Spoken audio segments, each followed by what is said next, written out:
Do it. We're not, no countdown. We're just live. Hell no. I apologize, guys. I was taking a growler away team. Dude, Dixon at home. Dixon called this. He called it in the chat. What he said? He said you ate spoiled guacamole. This is the only thing that's disputable. There was no spoiled guacamole. I just was taking like a massive fucking growler, and yeah, it was the worst, dude. Or as they said in Parks and Rec, the worst. Love Parks and Rec. Let's go, baby. Well, guys, welcome in. It's 4:30 on a Friday. Love to have you here. Shout out to everybody in the chat. It's mostly Dixon at this point, but we'll get a couple of other people here. Dixon, glad to see you in here as usual. It's me, the MonkMMATician. It's Lou Betya, and we're here to break down all of UFC 74 from a betting and DFS perspective and have a little bit of fun along the way. Lou, other than your away team issue that you had, how's your day going, man? Well, I never said it was a fucking issue. I just said, well, you know, nobody likes to be the away team. Well, let's talk about the fact that we lost. I'm going to go promote this on Twitter, by the way, because somebody, didn't. Well, I realized that the link wasn't even up until 4 minutes before the show started. So there you go. All right, took care of that. Don't worry, guys. I'm branding the fucking shit. Apparently taking a dump. I got to keep doing shit. That's right. We didn't lose any fights at the weigh-ins, which is nice. Rare. Buffo. This is going to be really interesting. DraftKings wise, look, I don't care about betting wise. We're going to talk about my bets that I have tracked. I have tons of stuff in. I'm 9.2 units deep. I'm really mad because the bet I lost, I had a fucking massive bet on Jim Miller plus 3.5, minus 160. Oh, geez. Against the guy who's never finishing him. And I need Jim Miller to win one round. And I'm like, man, minus 160 for Miller to win one round. Miller won a round against Alex Hernandez, who's right. So I love this card. And before we get started, if you guys watch this show, it means you like to laugh. Go fucking watch what Monk did last night. This new show, the unnamed nickname show, because once he learns how to actually get chat involved, once he's not a fucking rookie, dude, the chat was lit. The chat was cracking up. Monk was he went through 9 towels on his fucking head. It was MMA Guru ain't got shit on me. The whole thing was so batshit crazy fun. Watch that every week, guys. This was I don't promote shit that I don't like. How much fun was the chat, dude? Dude, it was a ton of fun, man, and that means a ton coming from you. I really appreciate it. The chat Tommy's was on talking fire. shit to me. I didn't expect any of that. Nandala was there. He was there. He was there all night having a great time. He was talking shit to me. By the way, as you should. That's the point of this whole fucking thing. We were all having a great fucking time, dude. Hell yeah, man. Easy was in there. Tommy was in there. We're all coming up with bullshit names. The only problem I will say, Monk, your ratings, you suck. Everything, you're too low on the scale, bro. We can't all be like God of War. We didn't have anything good. El Magnificent. Well, El Magnificus. He got my highest score, I think. Okay. Maybe. Look. It was your first offering. It was your virgin offering. Maybe at the end of the show, you give the top 3, and then the chat can vote. I'm just trying to help. I like it. No, I like it a lot. I'm just trying to help this nonsense enterprise get off the ground because that's the content I'm here for, bro. I love it. Somebody brought up doing a nickname parlay, so maybe a 2 or 3 nickname parlay. The voting at the end, that's a great idea too. If you don't think I will blindly, irresponsibly bet a 3 nickname parlay, then you know what I hope? If Slam Pig comes in the chat, if my boy Slammy. he knows the whole way is to bet is oh man, God. Yoel Romero, Soldier of God. I'm I'm betting him every time. And I used to win. And then I bet Willie Whip-Ass Gates, and I'd give all the money back, because he stinks. Right. but that is a fantastic nickname there. Can I shout out the chat before we get this fucking party started? Do it. Well, you did it last night. Yeah, we got Dixon, my guy, and Dixon. By the way, I can't do the same game show every week because DraftKings is fucking us. But I have 2 same game parlays I'm going to give you as they come up that I love, that I already have bet. So Dixon, just letting you know, I'm not fucking you over here. We got Buffo on the beat. My dude, he's funny as shit. Oi! Oi! Yes! We got Nandalal. I hope I'm pronouncing that right. I don't want to like be a dick. Like I'm not trying to whatever, but he's another dude. I see him a lot. I see him in Gambus's chats. And by the way, Gambus and Magic last night. He's so fucking funny, dude. The whole argument is like, could an average NFL linebacker beat Brandon Moreno in a fight? And all these fucking jabronis in the community that are hardcore, like, of course. And it's like, yeah, dude, Micah Parsons would like fucking wreck Brandon Moreno. I'm like, they're like, no, he wouldn't. He's not trained. And I'm like, okay, Micah Parsons used to fuck with the wrestling room with Bo Nickel. He'd fuck Brandon Moreno up. He's 270 pounds and he's a fucking tank, dude. He fucked Brandon Moreno. Like, he fucked Brandon Moreno up. Boys, thank you so much. Dude, Moyes is the best, man. Monk, you know Moyes well. He's the fucking best, dude. He is. I love seeing his posts. His Twitter account is like why I like this. Like he's fucking he's fucking ridiculous, hysterical. Moyes, love you, buddy. Let's go. What do you think? Should we get into it? Let's do it. Maxim Grishin, Felipe Lins. Let's see. I'll start this one off. Can I? No, let me start. No, you can. Go ahead. Pass.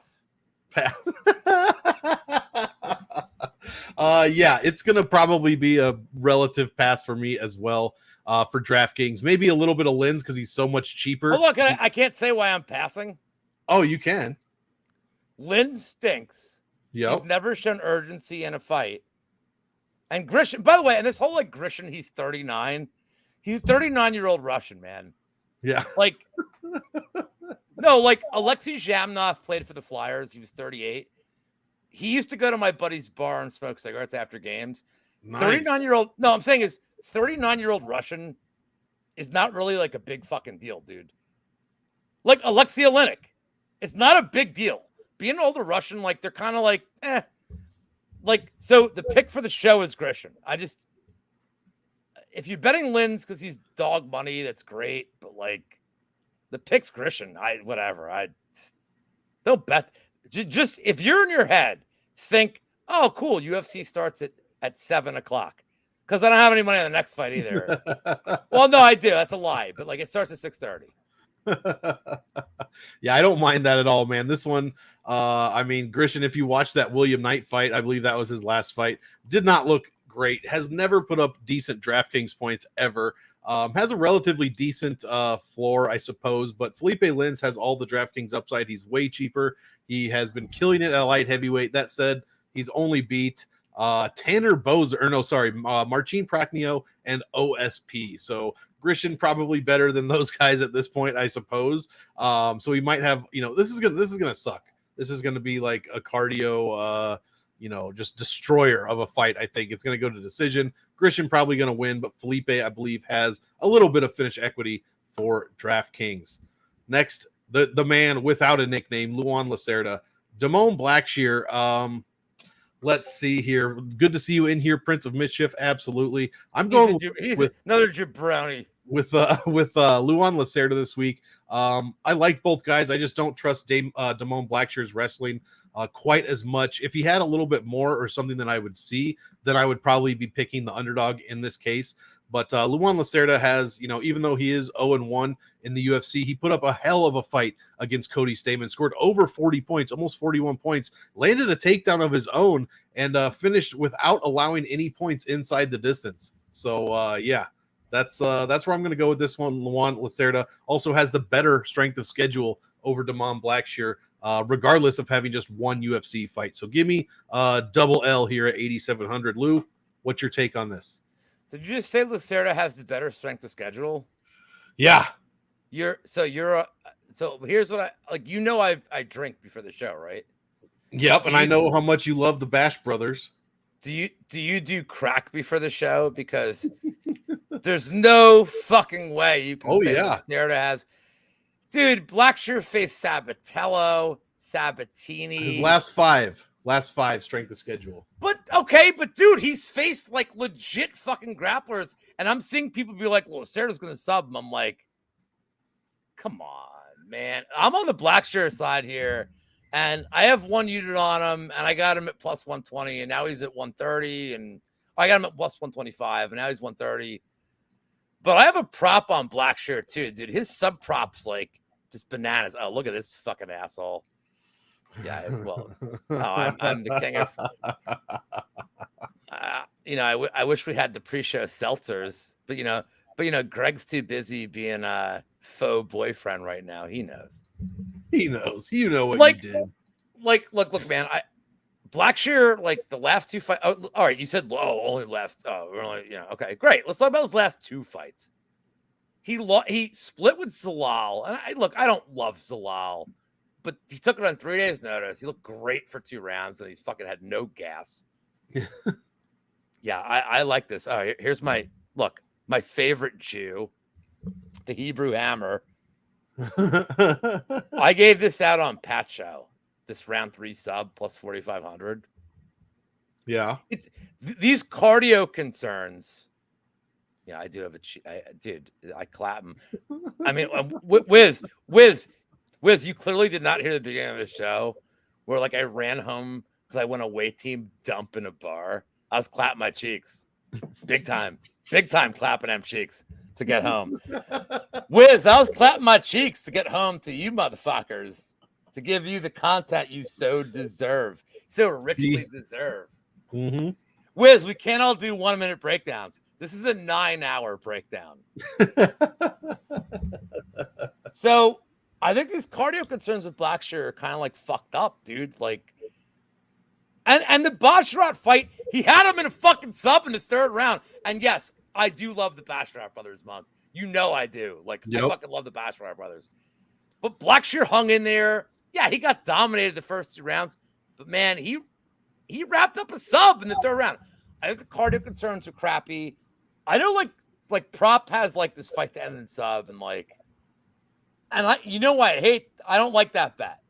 But I don't like that bet because Blackshear ain't never been finished. He's a tough fucking dude. True. If you like Lacerda, I like Lacerda's decision. I think Blackshear's got sub equity here. So I have a bet on Blackshear. I have a little small poke on the sub. And like Jewish Better said, that round 3 sub at plus 4,500, it's fucking bananas, dude. It's bananas. It's a bananas.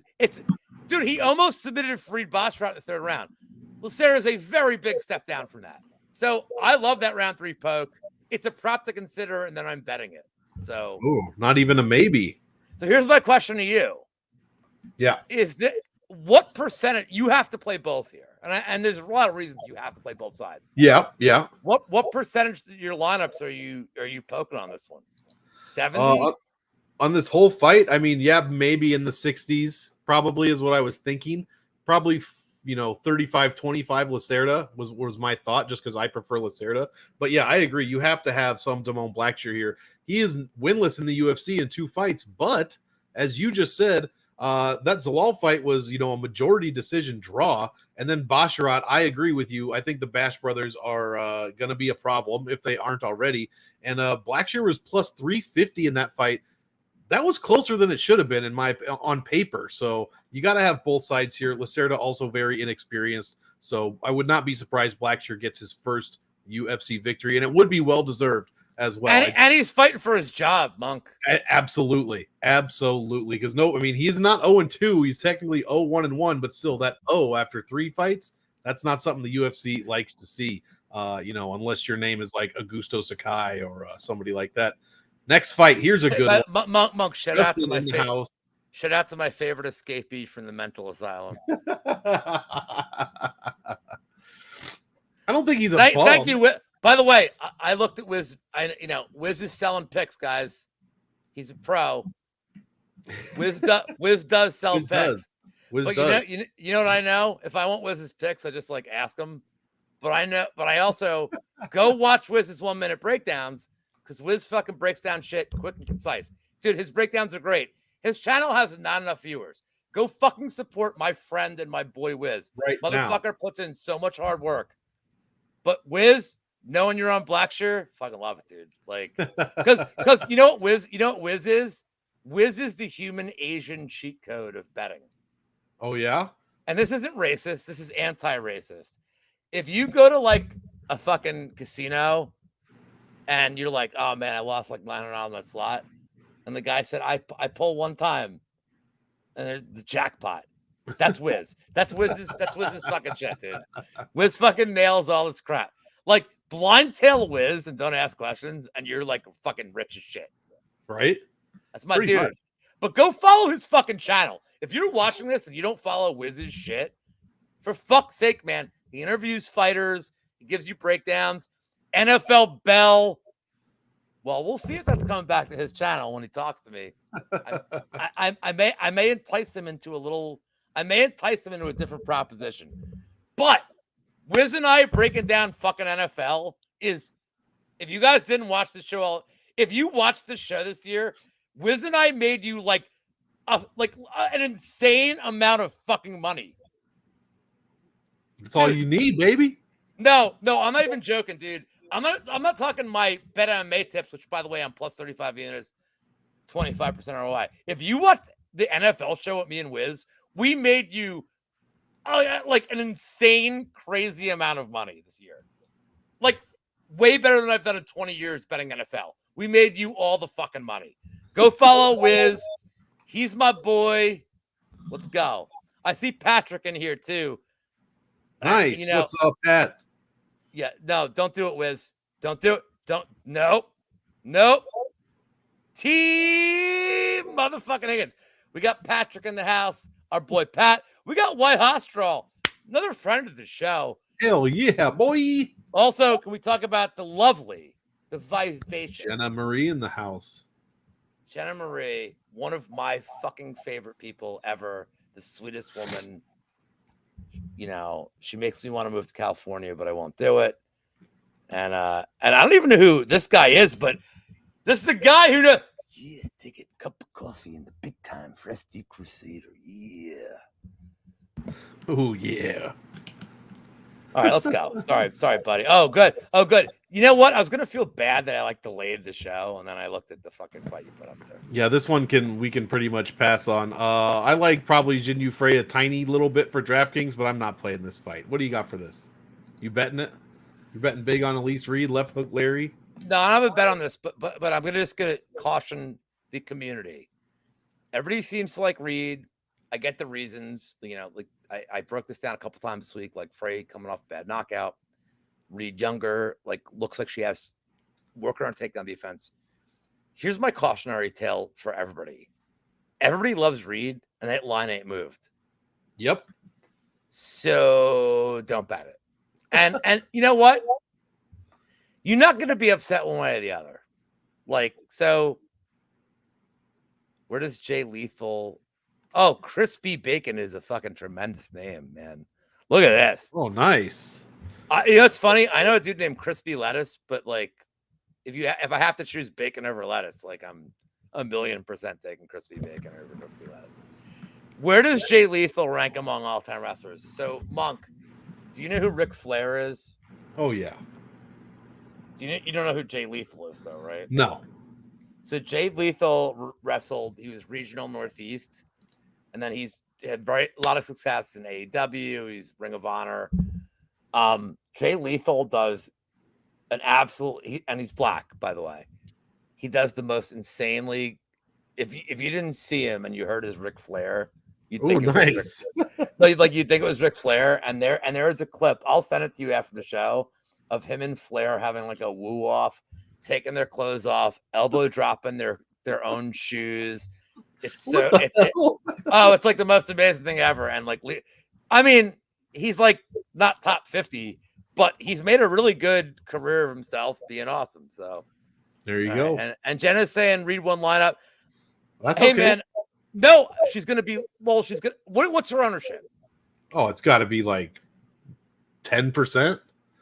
But round one KO is not like against somebody who's 38 and just coming off like a very brutal KO, it's not inconceivable. Like, every week, Monk, one of these fucking assholes breaks the slate. Yep.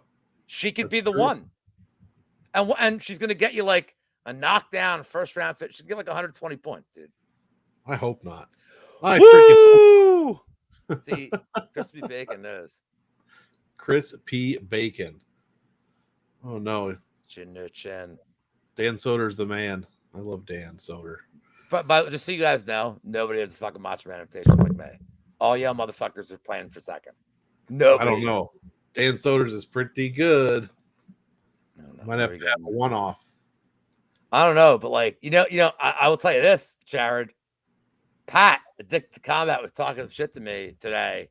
And if you guys want to book me against Pat, old Lou against the human refrigerator, let's fucking go, dude. What? You got a death wish? Real death wish? The Patrick? Giant? I'll kick his fucking ass, dude. Oh my! I'll kick Pat's fucking ass, dude. And you know what I'll do? I'll kick his ass. I'll kick Pat's ass, and Pat knows I'm joking with him. But I'll save enough. But I'll save just enough for when I kick Chris Curtis's ass. Oh yeah, are you doing that in the same night, back to back?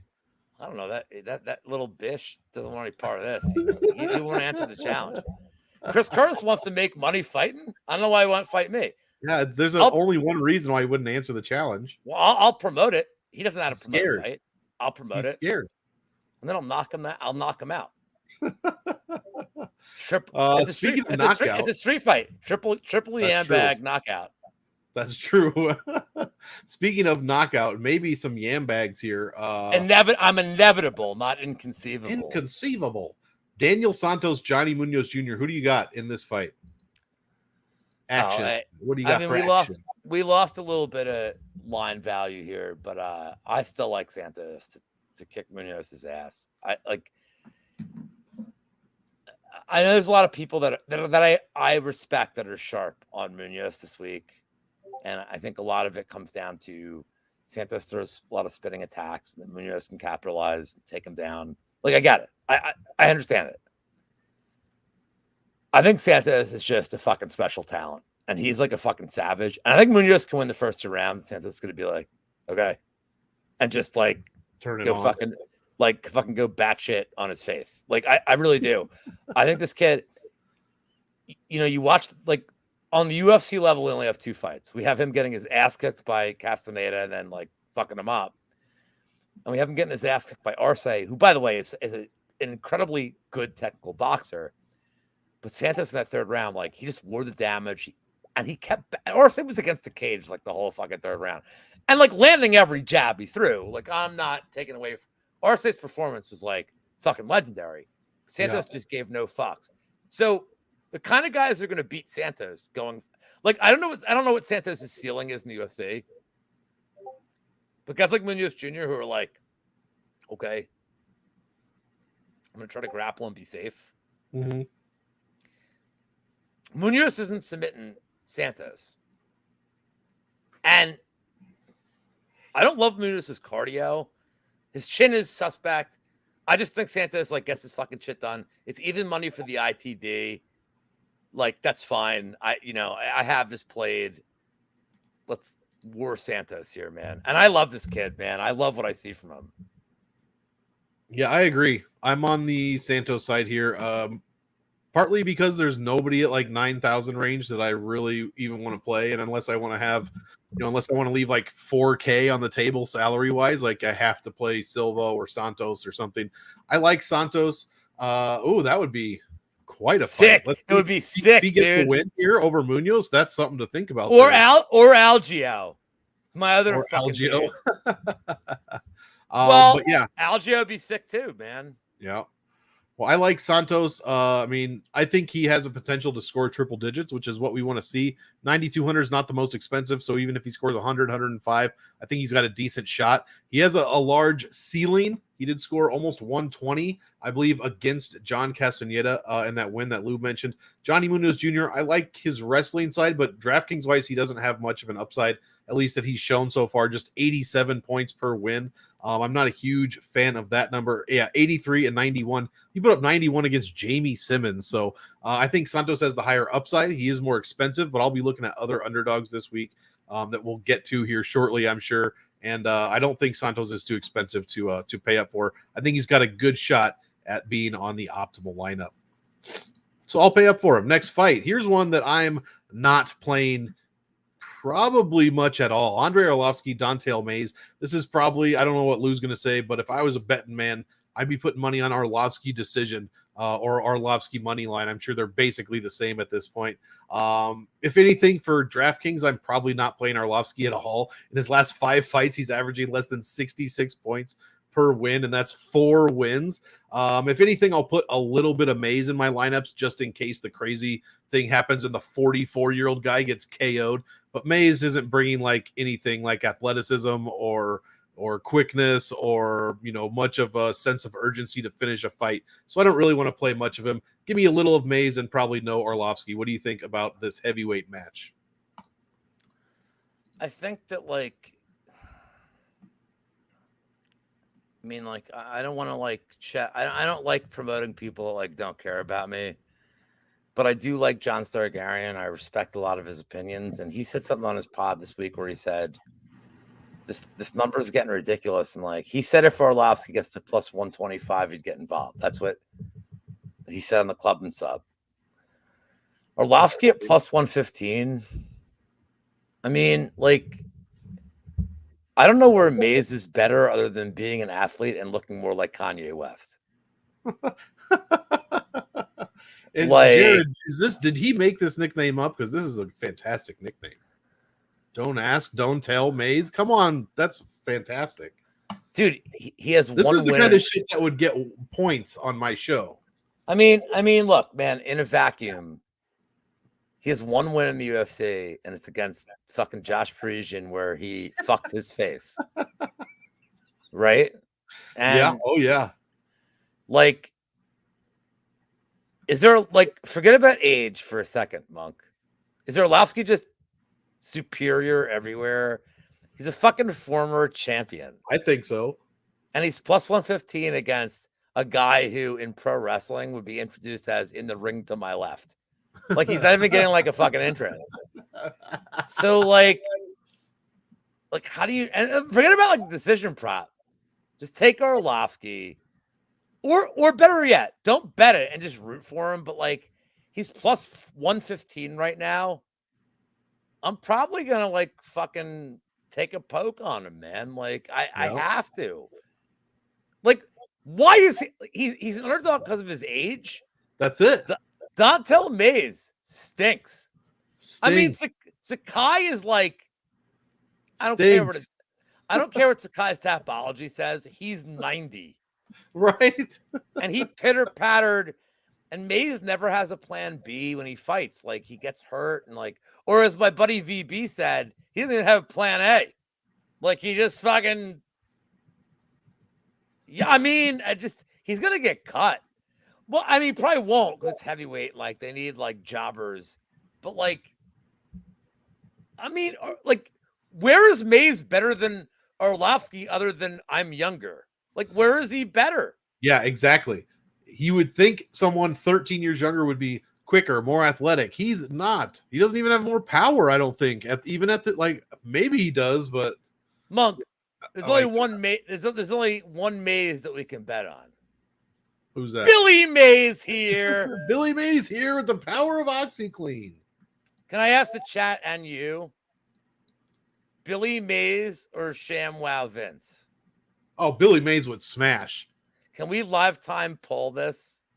Yeah, I'm Billy Mayes was like super like jacked up. On Billy Mayes or ShamWow Vince? Babe. It's got to be Billy Mayes. Babe, Billy Mayes or ShamWow Vince? ShamWow Vince was a fucking scrub. She's voting for ShamWow Vince. No way. How does he possibly get it done? It's going to be fun when we do the show next week when I'm like, I'm recently single. Yeah, wasn't ShamWow Vince like busted for like some sort of like woman stuff? He bit the nose of a prostitute. My girlfriend That's is the still Saigon like, horror. she's like, oh yeah. But like in all fairness, like her and I'll talk after the show. Maybe that's why she's capping him as the favorite here. Because if he's willing to bite the nose of a fucking prostitute, he's going to murder Billy Mays. Maybe, man. I guess. Hold on. Head-to-head on Hold on. Before we move on, did I tell you the fucking Billy Mays story ever? I don't know. Oh my god. Oh my god. Hold on. This is a real story. I want to tell chat this, please. So I worked for a company. So Billy Mays is the factory that he works for is on 309 in Pennsylvania. It's like not Montgomeryville, but it's close. So the company I worked for at the time, ADI Interactive, we did consulting work, and one of the clients was the warehouse for Billy Mays. And it was like, I went the first day I'm there, it's so depressing because it's like an old school building. So it's like very industrial. I'm like, dude, I'm a programmer. I want to like fucking work with like sunlight and like never be bothered and like listen to music and like not like this is not the environment I want. But I'm getting paid pretty well, and I'm like, whatever. So we're outside having a cigarette. It's 2 hours in. This guy, Jonathan O'Shifton, I'm gonna get him on the show just to like verify this. Like, I'll write him and be like, dude, just come on and verify the story. We're smoking a cigarette. It's like 10 something in the morning. I'm the 8:30 is my first day there. It's me, him, and like 2 VPs of the company just smoke because he had been there for a few months. I'm smoking a cigarette, and these fucking dudes. Again, it's like 10 a.m. There's nobody on Stump Road, like near this place. And there's a dude who's got his ass out the window. And this dude's like, Billy Mays sucks fucking cock. And they just pull away. What the hell? This is my, and I just start. So, I mean, I'm an immature. I'm like, bah! And it's VPs of their company. And I'm just like, like this is tremendous. And the next day, that night I got a call from the CEO of 7-person company that we work for. He's like, so they don't want you back. And I'm like, yeah, I bet they don't. Like, they're like, well, you know, like Billy Mays is like super important to them. I'm like, I'm like, come on, Sandy. Like, Sandy is the boss's name. And I'm like, yeah, but dude, like, I mean, if he was like, you're fired if you laugh again, I'm like, dude, do I have a severance package? Like, yeah, exactly. How are you? Like, there's no way no way in this situation I'm never like fucking dying. Even if it could have been anyone's name, anybody. He literally said Billy Mays sucks cock and sped away. And like, I don't know if it was like an ex-employee or like a 16-year-old who's stoned, but it was funny as shit. And they're like the fact that like, hey man, you guys are VPs, don't smoke. Yeah, right. Don't smoke, bitches. This is my break time in your fucking industrial factory where I have to pretend like I care about your company because you're paying me $65 an hour. I'm sorry, dude. You're paying my company $65 an hour. You pretty much got fired on your break. And I'm getting like $40 an hour. Like, fuck you, dude. This was funny. And I even tell my boss, I'm like, dude, but it was very funny. And he's like, nope, they're our biggest client. I'm like, well, you hired me, you dick. Who wouldn't laugh at that? That's so stupid. Not even a written warning. By the way, everything I just said is like 1,000,000% true.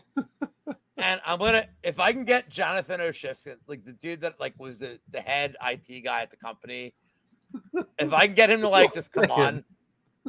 That's what I'm saying.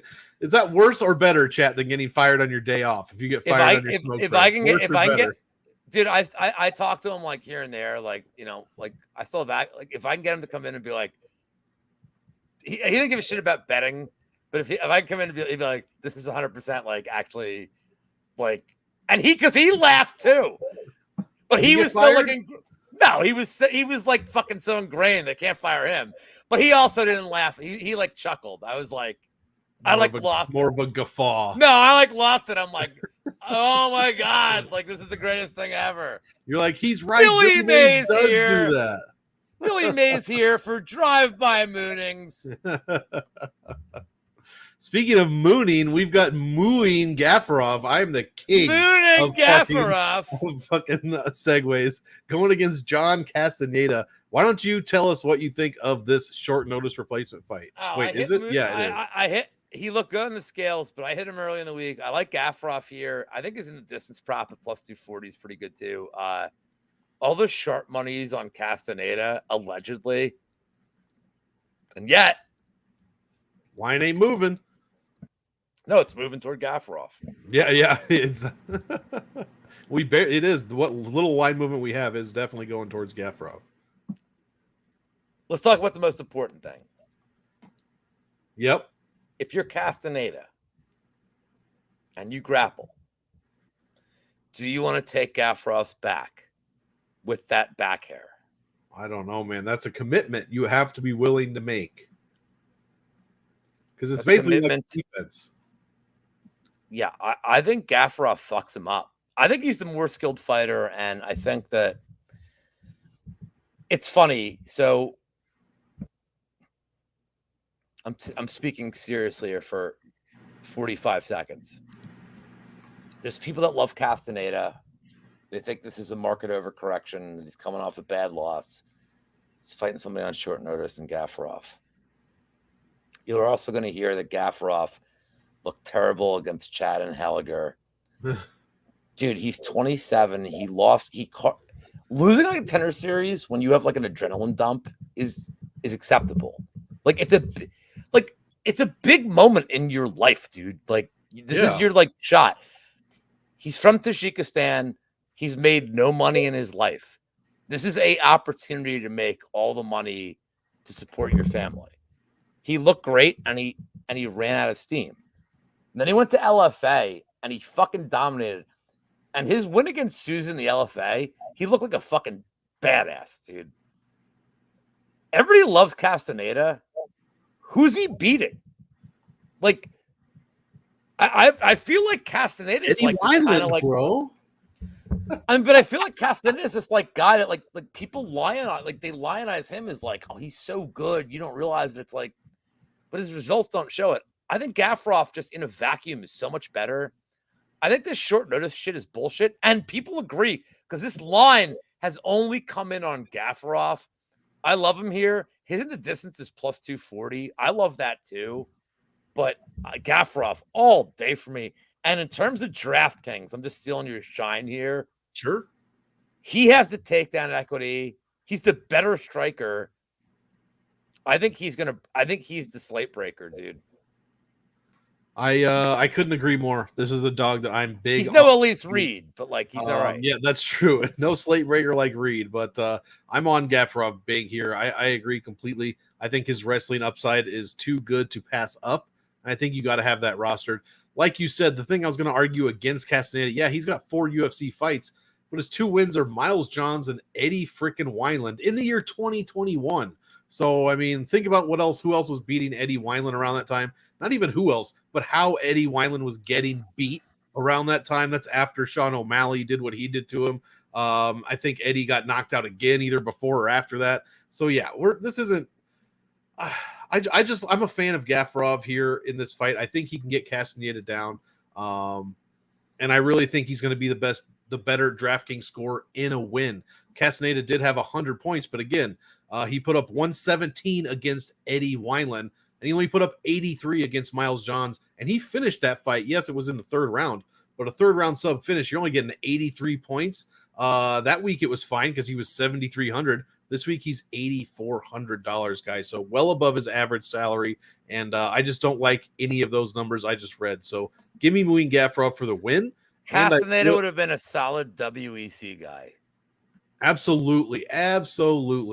Yeah, I like Gaffarov for the win, and I like him for DraftKings as well. Speaking of back hair, Abu back hair Nurmagomedov. God damn, I'm good at this. Going against Alexiu Zaleski. Hold on. You're good at this? You had one fucking funny show last night. Abu back hair Nurmagomedov? Are you come on, bro.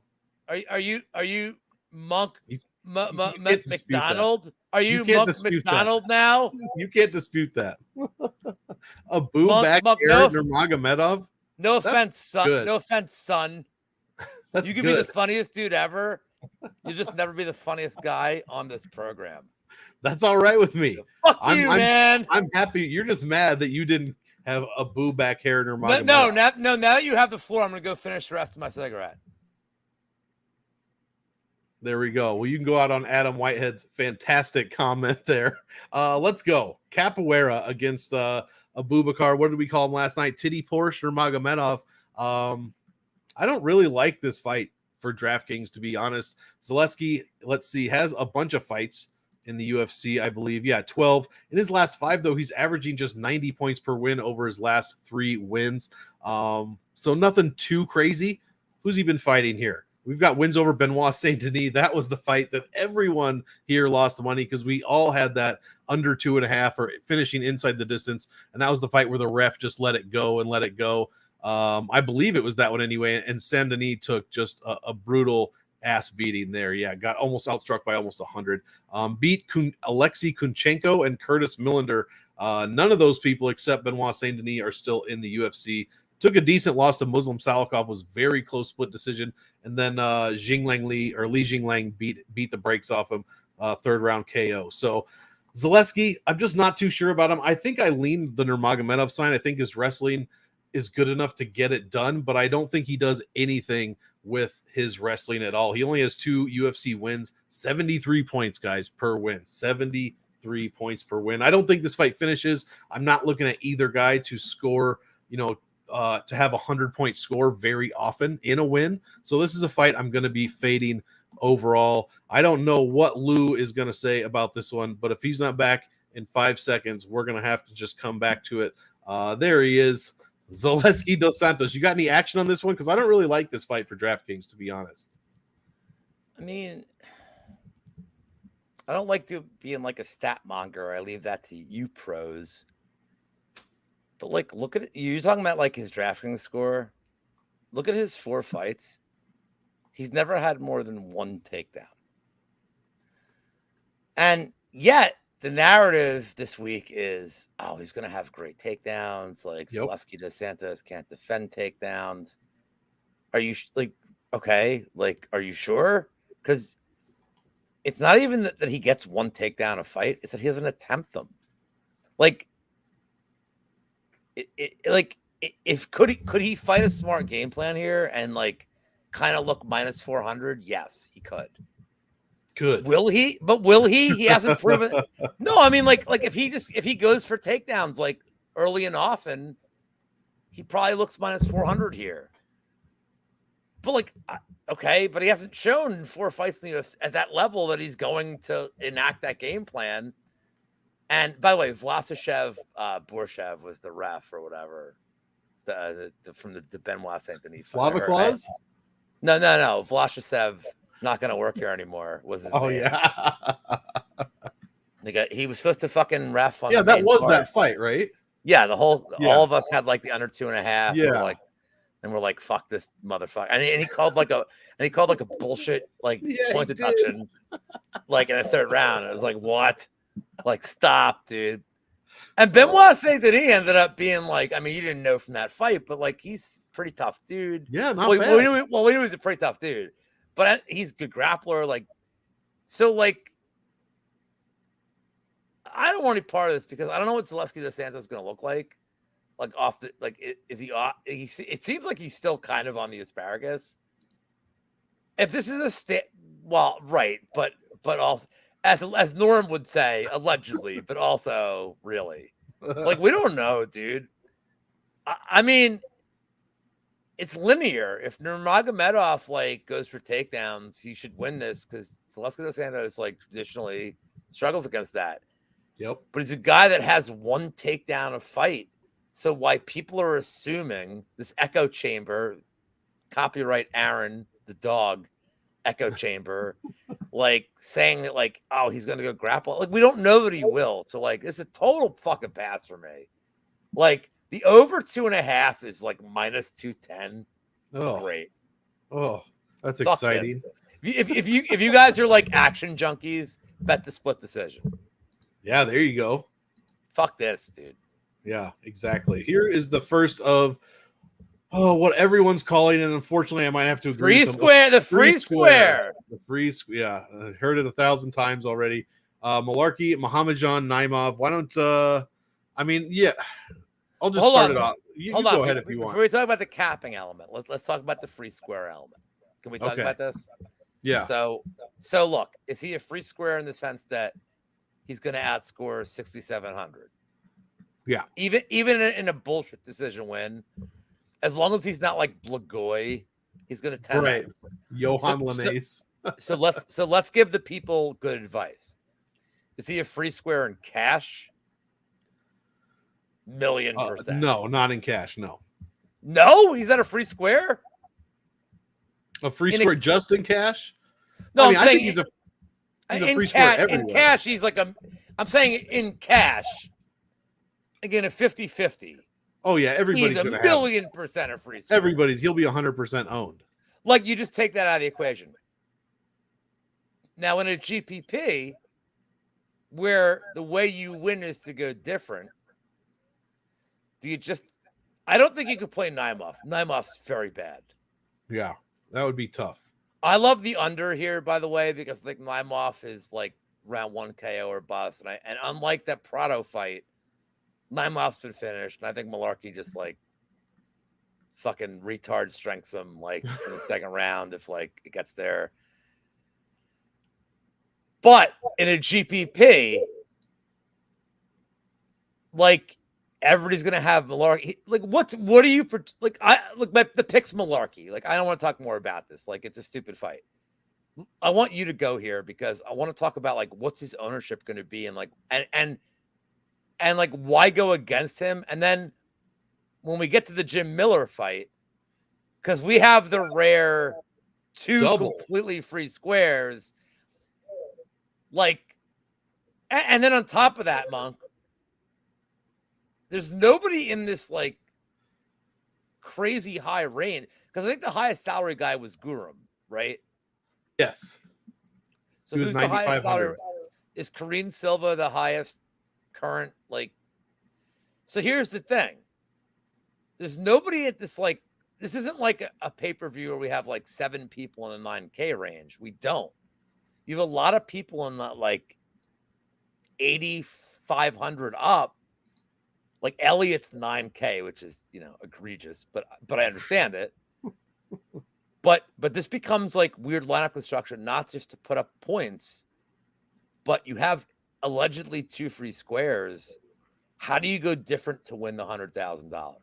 Do you fade the field? Like, what do you do here? You understand what I mean? Like, in a cash game, like, dude, just take Malarkey and Miller and like build around. And it's you can take whatever the fuck you want. Mm-hmm. But to win a GPP, do you have to fade one? Do you have to fade both in one lineup just to go different? Do you have to like go different here? What do you do, Monk? Common sense says yes. Common sense says you have to go different. The stats don't really back that up. The stats say when this kind of shit happens, it's an 82% chance of making the optimal lineup. That is like Sean's saying this, and I'm just at this point, I agree. Yeah. No, she's going to be in 100% of my lineups because I think she can knock I'm going to get to that fight, but like I agree. But lineup construction gets really fucked up this week where like how about this? What percent of lineups are going to have Malarkey and Miller? 50%? 60? Yeah. So, I think it's close to 60. So what are you trying to do? Are you trying to come in the money? You're trying to win a tournament? I mean, you either have to literally go 100% Malarkey or you would go like 0. I don't think there's any in between. You got to play some bullshit lineup with like you have to have the one lineup in with like Coco Beware, whoever the fuck has neither Malarkey nor Miller. Yeah. Well, or you have to go their opponents and hope that like they shock the world. Well, that's what I mean. These are both 100% fights. Both of them. You have to be 100% on these fights. What's Naimov on? And this is interesting, Monk. On a slate where there's really no reason to top load it. Right. Is Naimov going to be 2%? He should be more 1%. Than that.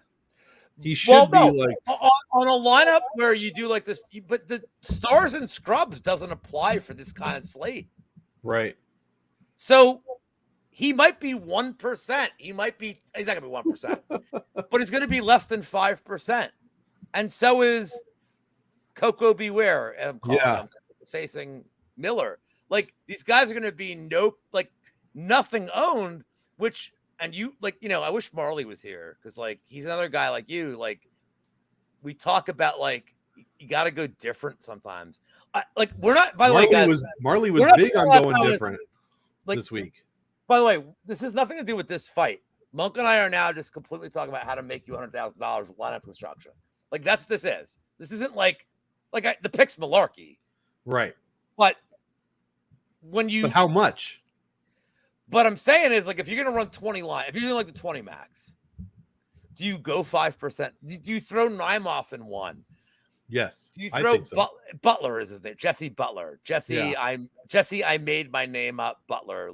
But I mean, do you and would you run a lineup with Nymov and Butler, knowing that nobody's gonna have this, but knowing that if the inconceivable shit happens where they both win, dude, you're big pimping, dude.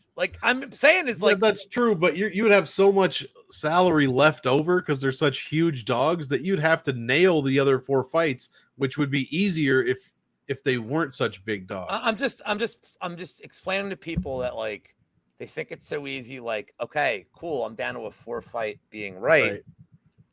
And it's not that simple because if everybody fucking has these people, and one of these fucking, if Nymov knocks Malarkey out in the first round and scores 120 points, is 96% of the field done?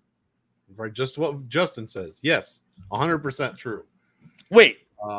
Justin said something and it real? Makes sense. It's in perfect English. Holy shit. It goes from front to back. Who took over Justin's account? No, I think that's true, man. This is 100% fight. I think the winner has a 90-95% chance of making the optimal lineup. No matter, even if they score 80 points, even if it's a decision, the winner, the highest salary here is $6,700, guys. Someone's making the optimal lineup here, unless, like what you said, Blagoy Ivanov, the spirit of Johan Lainez, steps into the octagon and we get a 40-point win. Okay, then maybe they don't make it, but maybe they still do. We've seen losers at this salary make the optimal lineup because of how the rest of the dogs, the rest of the fights play out. So it's easy. Malarkey's the clear pick, but yeah, and to answer your question, Marley was trying to figure out how far under to go on Malarkey because, like you said, everyone is going to be on Malarkey this week. So you either got to go way under or way over. You got to take a stand. Unfortunately, if you're wrong, you're going to be left in the dust most likely either way. So that's why this is, kind of called a gambling, or I guess DraftKings wouldn't want me to say that it's gambling, but you know what I'm saying. You know what I'm saying. Can I just tell you how I'm responding right now to Couch Warrior? Maybe. He called me a boomer. So my response is, do you remember the Sinatra group on SNL? Was Phil Hartman So my response was the meme. I said, I got chunks of guys like you in my stool. Yeah. Phil Hartman. Hold on. Is he asking me to do butters? Do you know what I am saying? You know what I'm saying? You know what I'm saying? I'm just telling you this bitch needs to make some motherfucking money. Do you know what I am saying? She's handing out kisses for free.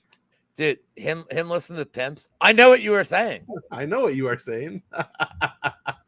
Butters, dude. Butters is the fucking what in the butt? I'm gonna say he's so innocent in the butt. And even when he tries to get mean, it's just like Captain Chaos. By the way, another channel you guys need to fucking follow. They're at 400. Yep. Dude, get these guys to 1,000. Their goal is 400. Dude, their channel is the best. I have so much fun being on their show. I'm probably the highest ratings I ever had because I am I'm such a fucking maniac. You're such a draw. Dude, the work they do is so good. Their fighter interviews are so good. Guys, if you're not following them, if you guys want to watch, if you're watching this show, it means you like fun content. That's fun content. Go follow my boys, man. He's right. Next fight, Karina Silva, Ketlin Souza. This one's gonna be easy, but why don't it's gonna be a murder. Yeah.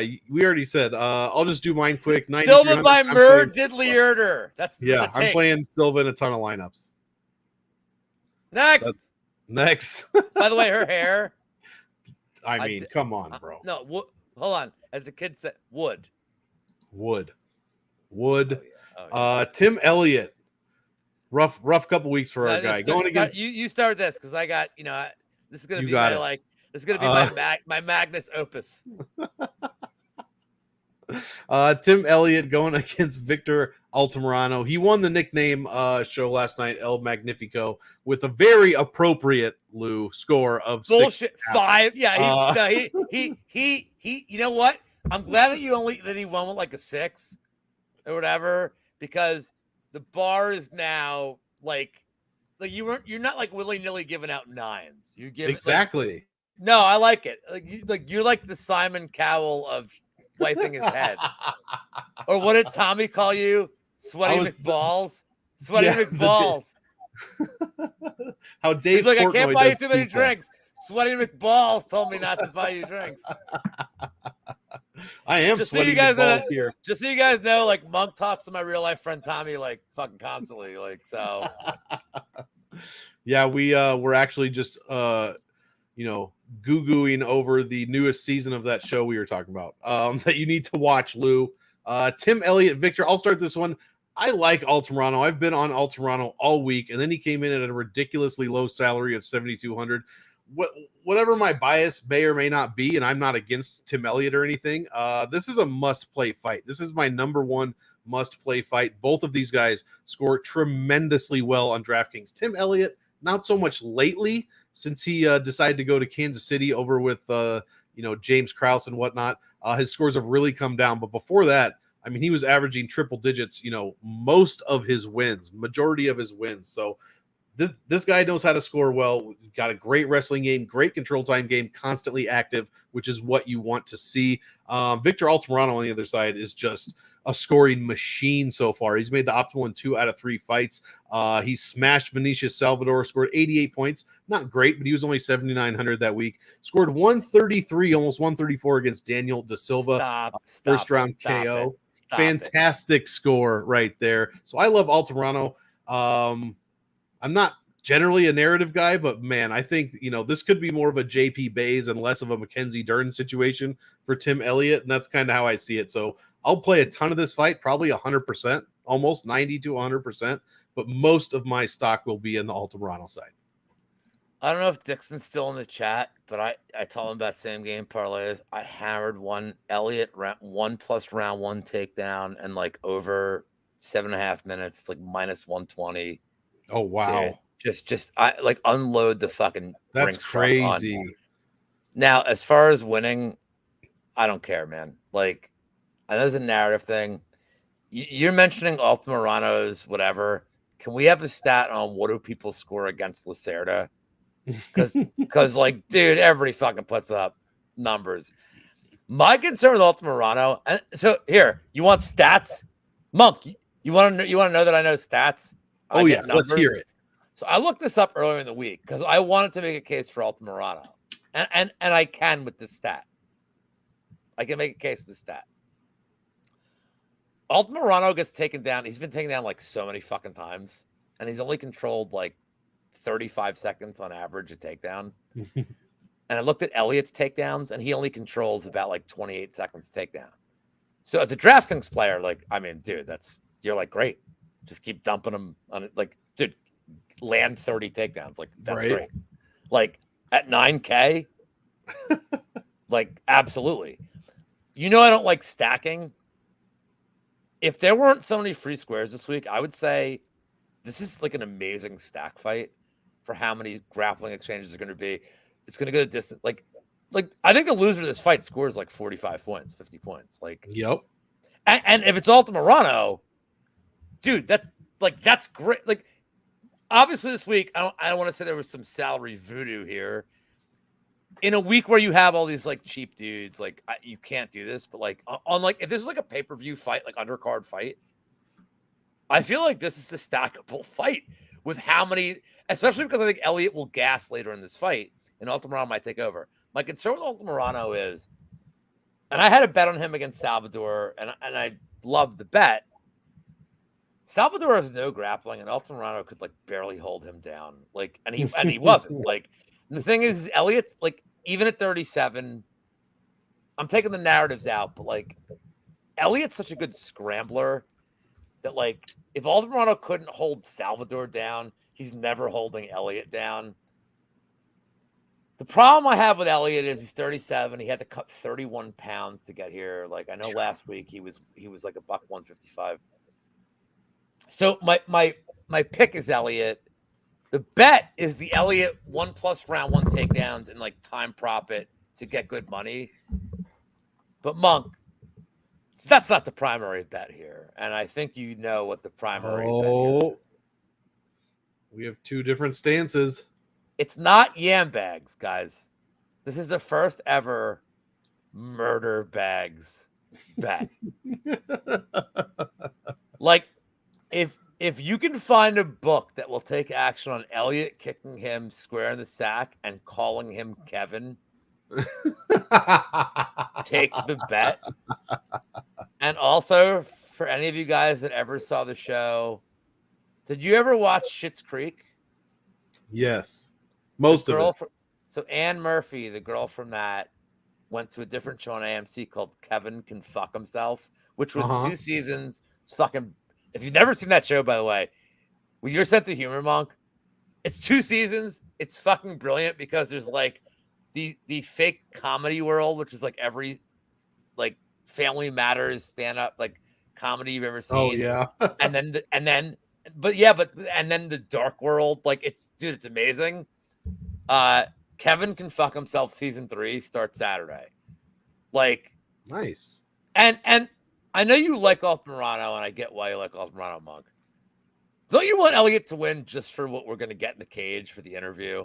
Come on, man. That's a good point. So I would like to hear that. The pick is Elliott. The bet is the same game parlay with Elliott 1+ round takedown and like temperate. And by the way, if you do Elliott to win and 1+ round takedown, 1+ round 1 takedown, it's like plus 130. Which isn't bad. It's correlated. You're not getting as good odds as you should. But, like, you're getting Elliott, like... I just don't like Altamirano. I loved Altamirano against Salvador. I just don't know where Altamirano has an advantage here except, like, cardio. But even then, like... I mean, Elliott looked really good against Tajir in the 3rd round, too, man. Like, he's got, like, that Southern hick cardio where he's like, fuck it. He's like, I'll be tired later. Seriously, like, he just, doesn't care. So... Elliott, but like the same game, and like max bet. This is Vegas Dave Whale yam bags. Like my yam bag career, Monk. Our show for 15 months has led up to this moment. There's never gonna be like a yammier fucking play in my life than Elliott intentionally just being like, "Fuck you, Kevin." Like, could you see Elliott doing it 5 seconds in and being like, "Yep, I don't give a fuck." Like this unleashing, like take him out in handcuffs, bro. No, like hold on. Like you've watched It's Always Sunny, right? Oh yeah.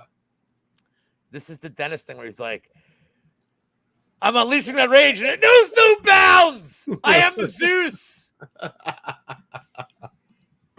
Yeah, that could happen, but that boy's going to jail if that's the case. What are all right? Cap me a percentage of Elliott intentionally nut-chatting him in this fight. Is it intentionally? Is it less than 5%? Yeah, I would hope so. Do you really think it's less than 5%? And I'll tell you why I say this. If you don't think him, this is a guy who cheated against Tajir. If you don't think him cheating big time is 5, you know what 5% is? Jeff Defies a 20-1 bet. There you go. I think I have it capped at 84%. So if you have it capped at 5, that's still worth the play. That's true. 84%. This one won't take long. This is exactly the same, right? This is exactly the same as Malarkey and Naimov. No, I don't have a bet on this fight. And like, look, I love Jim Miller. I'll let you do the DraftKings stuff here. I don't know shit about Jesse Butler except that he has a Tapology page. Do you know who else has a Tapology page? Ben Davis. Ben the Bane Davis.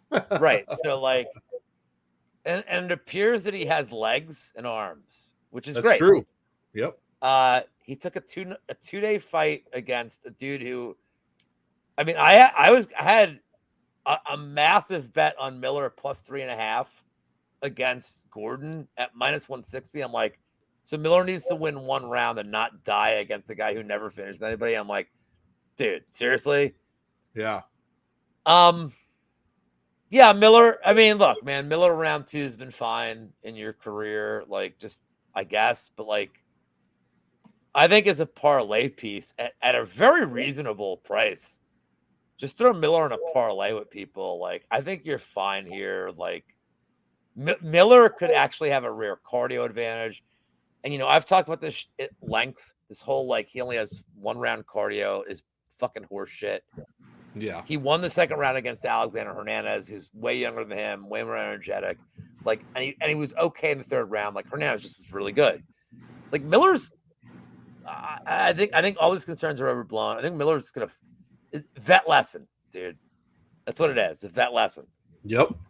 But I'm hesitant. But I'm more hesitant with Miller than Malarkey because Butler like seems kind of tough from his Tapology record, whereas Naimov is like a fucking bum that like just he's there for like 3 minutes. I don't and Miller's 39, dude. Like, you know what I mean? Like maybe he doesn't fit. Maybe he just like maybe Butler's tough, dude. Like maybe he just kind of hangs in there. Like, look, in a decision, Miller could probably just like fucking take his back and like wreck him and get takedowns. But I think Malarkey just fucks Naimov up, whereas Miller, again, he's like 40, dude. Like, you don't know. Right. No, you're right about that. However, the value side of things says this is, again, our second must-play fight of the evening. Our most expensive salary is 7,100 here, guys. The odds are that the winner is going to score 70, 80, 90 or more points and make the optimal lineup at such a low salary. So, I mean, at salaries this low, when you win, your chance of making the optimal is literally like 75 to 85 or higher %. So I will be playing a ton of this fight. Probably more Jim Miller than Jesse Butler, but I'll have more Malarkey than I will Miller, if that makes sense. And I'll have more Butler than I will have Naimov rostered, if that makes sense. So I'm exactly with Lou here, just with what he said.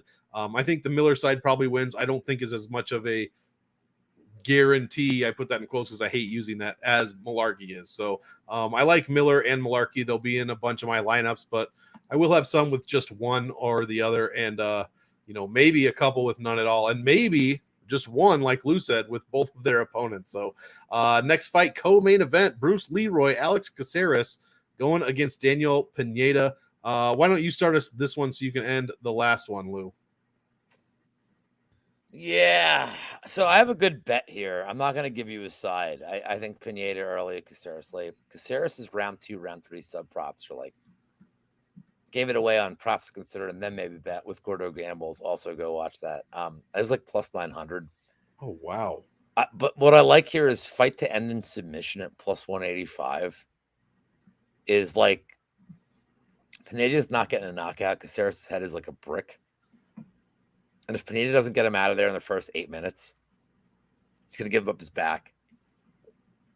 Caceres going to get him out of here. I know like prop and a bunch of people were like hammered this under. Okay, but how does the under happen? It happens with a submission. Like it's weird the KO prop is slightly shaded as a favorite over the sub when like Caceres is, he knocked out Juicy J. Guess what? Said this lamp behind me. This lamp knocked out fucking Juicy J. Like Caceres ain't knocking Pineda out, and I really don't think Pineda knocks Caceres out because his win condition is like dump him down, like beat him, like club and sub. So I think that's a great prop here. It's a great way to look at this fight. I'm going to be rostering both these guys, by the way. I mean, Pineda's win condition of his salary is like slate breaker. Like it's very simple. Also, Pineda could score 18 points. Like So, and the last thing I will say here is, if you like the Caceres side, which I understand, if you like him as the side, never bet him until live after round 1, because he could get bonked in the first and you lost a minus 180 on Alex fucking Caceres. Or you wait and you get like plus 140 at worst. At worst, you get plus 140 against the guy who's a serial gasser. Look, I think Pineda wins the first round at like a 90% clip. So because here's the thing, Monk. Sorry, I hate giving real breakdowns because nobody expects this from me. So like let's pretend I'm like really good at this. Spoiler alert, I'm surprisingly good at this. If you look at Caceres' winning streak, because I don't want to go back to like, but I'm gonna bring this up weirdly. The Jason Knight fight. This is from like fucking forever ago. Oh yeah. But that's when I was like, the bloom was off the rose for me a little bit with Caceres. And you look at his winning streak and you look at the guys that he's struggled with. Well, what does he struggle with? When he can keep fights at distance, like the Chase Hooper fight's really interesting because he kept Hooper. That was Hooper's first loss, and he kept Hooper at distance, and Hooper wasn't used to that. He didn't know what to do, and he couldn't get inside. There's zero chance Pineda allows him to fight like that. Like the zero fucking probability here that Pineda allows Caceres to dictate the distance. Pineda is a fucking tank, and he's gonna just immediately go right at.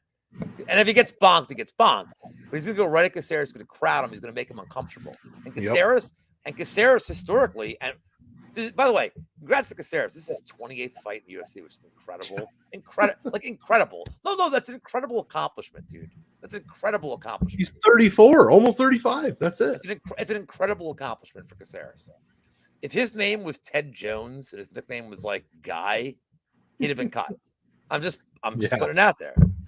But he's like got a fro and he's got like optics. I'm not trying to be an asshole, but like, why is he still here? His record in the UFC is like not great. Like guys with better records than him have been cut. But they're giving him a co-main event as like a thank you. And dude, that's cool as shit. Like, it's hard not to love Bruce. Bruce Leroy is like, good. Right. Like he would have won your show last night. He should have won your show. That's true. He might have should have won. But you don't. But it's all right. But Monk, you don't know how to run shows. That's true. I'm learning though, Lou. I'm learning. He should have had a 9.8. That's come on. 9.8. Bruce Leroy is like a fucking top 5 You name, also tell me the Pleasure Man would have a 10. That's what you guys would say. No, Bruce Leroy has endured the test time. Bruce Leroy is a. I'll have to go back and see what I gave Bruce Leroy. Yeah, go watch your fucking show. Get better, son. But to me, it's Pineda earlier, Caceres late. I love the under. I'm gonna, for the sake of a pick for the show, because in case Brian's watching, I think Pineda kind of like fucks him up early. I really do, man. And I had a big bet on. I had a bet on a Pineda against Tucker Lutz. I was like, he's gonna fuck him up, and he did. I just think Caceres is not a dude that deals with like great pressure really well, and like Sadiq Youssef is like pressured Caceres, and Youssef's not like a big finisher, just typically in his career. Pineda's never won a decision. I think Pineda's gonna go fuck him up and get a submission. I think Pineda round 1 sub is like very viable play. I like Pineda, but the under, I mean, I have a massive bet on the fucking under here. I'm gonna go take a leak. Go ahead, finish it off. I wouldn't be surprised. I think the same thing. It's Daniel Pineda early and Alex Caceres after that. This is probably going to be one of my higher owned fights, other than those obvious 2 free square fights I mentioned.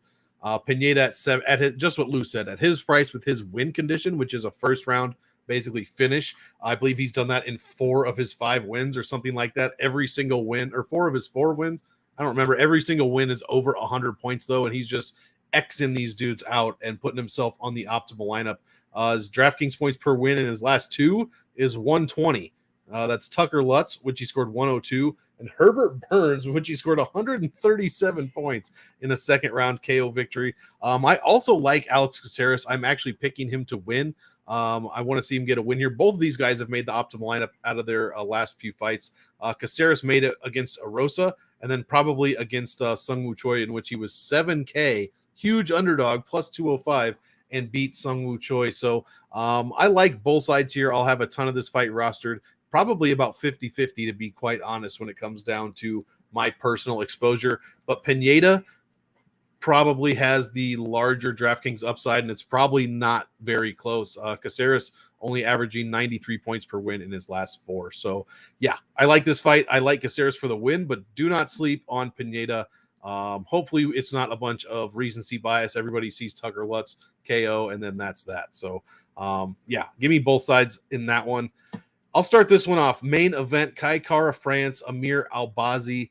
I was on Albazi all week, and honestly, I think I've flipped. I think this one could go to decision, and if Albazi cannot get his wrestling off, I think Kai Kara France probably just kind of continually and slowly beats him down, gets the better of him.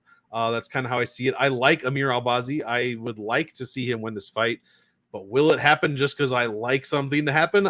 Unlikely. So I'm picking Kai Kara France for DraftKings, though. The only reason I'm even rostering this fight is because it's 5 rounds. Neither guy scores very well. I don't think either guy scores well in this fight, to be honest, if it was a 3-rounder. So give me Kai Kara France for the win. 8,200, 8,000. It's not difficult to get to, but I'm not going to be probably as high as I would be, or as high as everyone else is on this fight. Probably about 50% total ownership, to be honest. Somewhere in that ballpark, 45 to 50%. With a little bit more on Kai Kara France over Albazi. But that said, if Albazi is able to get the wrestling game off, this one could be a long night for Don't Blink over here. So why don't you take us home, Lou? Show us some angles on this main event, and we'll get the chat on out of here. If you're going to pick anybody in DraftKings here, it has to be Albazi because he has the grappling upside, and he also has the early finishing equity here. I haven't put this in Bet MMA tips yet, but I did throw a bet on the fight doesn't go the distance. I do think it's Albazi early, Kai Kara France late. I mean, the big question mark here is that Albazi's strength of schedule is not good. It's not good, but I've been saying this all week.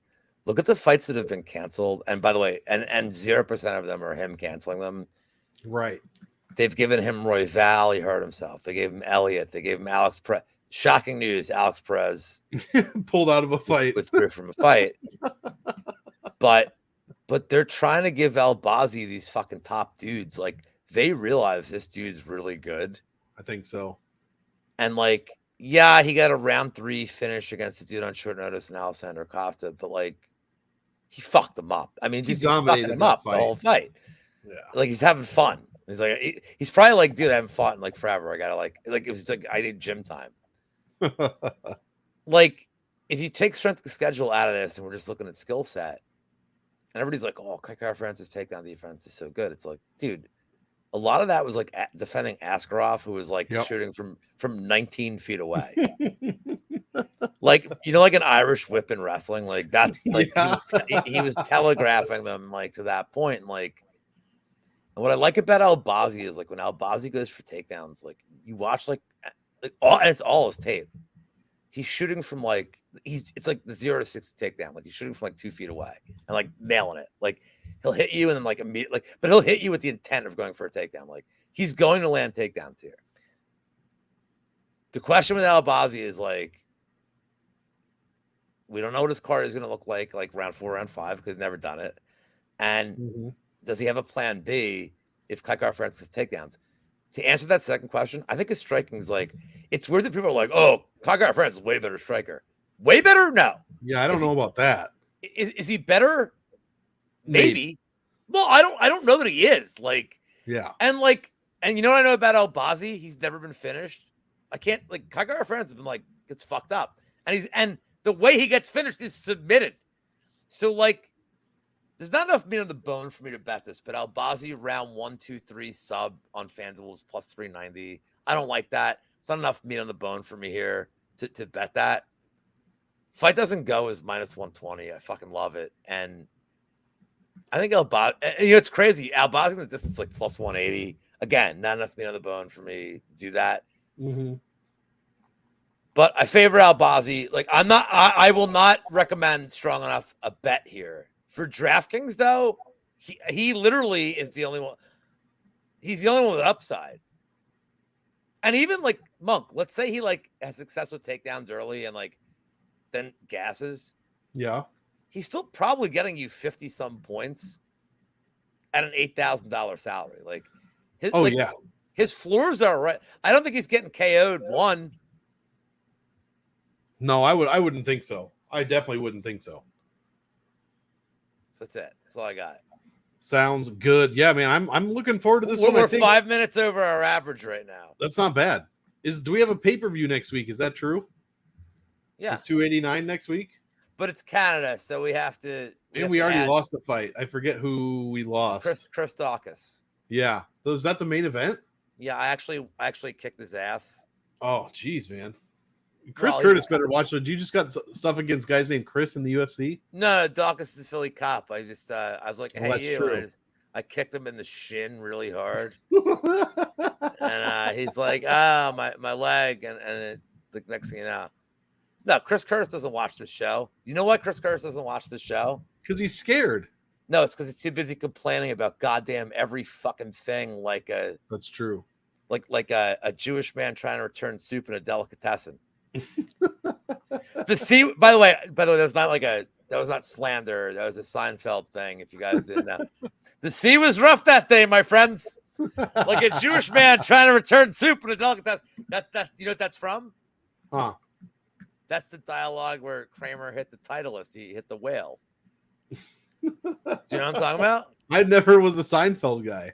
Dude, that's like the greatest thing ever. So like Kramer's like golfing on the beach. I don't give a shit. I respect the cops, dude. I'm not anti-cop.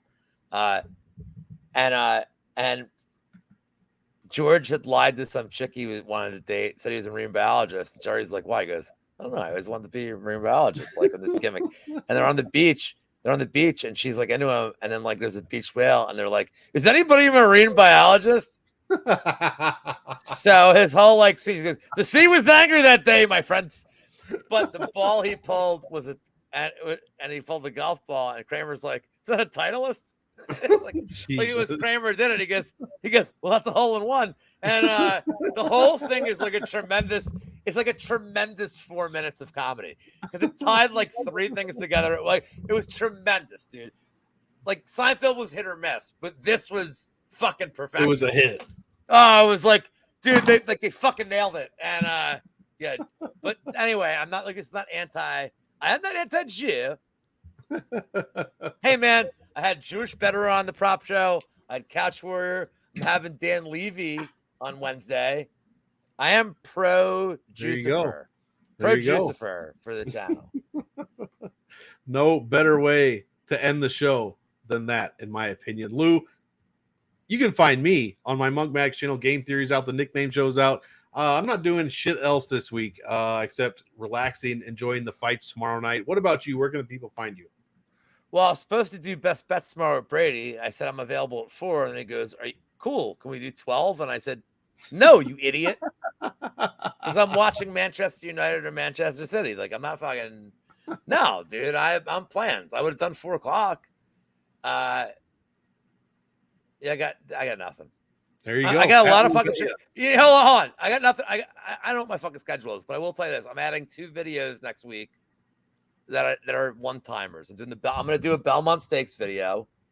Nice. I'm amazingly hitting horse races after 20 years of fucking sucking at it. So, I mean, let's ride the wave. There's only one more to go. And I'm going to do a video on the Champions League. I actually did this last year on my own channel just to like separate it from the imagine. Champions League finals next weekend. I'm going to do a full breakdown of like the props. I mean, Manchester City's minus 400. Like, I'm not telling you bet down.